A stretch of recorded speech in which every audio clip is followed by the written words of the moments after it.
pateni Juni. Mbuno nsalota pakuti tsoka tinadzuka nalo. Chakumasana kwa tsikuli kunaveka mau. Mau ovuta, mau opyawa. Muchikangawa ndege yasowa.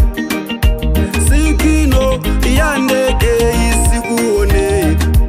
Azatu airpoti ayesetsa komalipira. Apapa zikuonetsa kuti mwina ndege yagwa. Kunali uthenga opya. Achitetezo mbali zose anauzidwa. Ndipo ananyamuka ulendo kasaka ndege. Azatu aledi kulosi nawonso anali komwe. Atanyamula zida zawo awu. Achipatala awa analisoko. Maambulasi awo kukathandiza. Madokotala ndi manesiwa. Inali ntchito yovuta.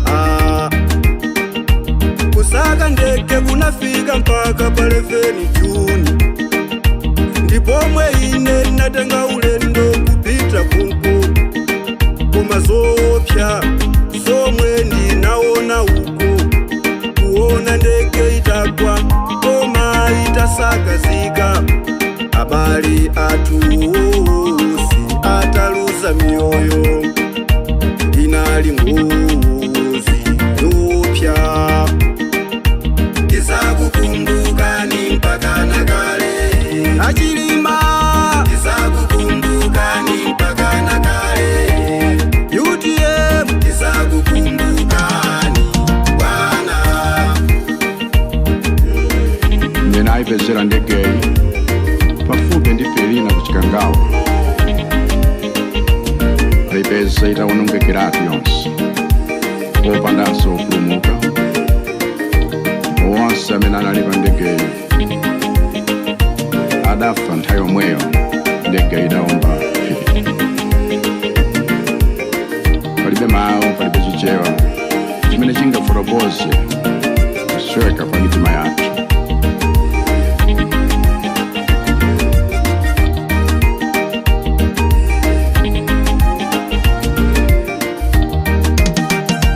Kuchoka kwanu bwana Chilima mwatiliritsa.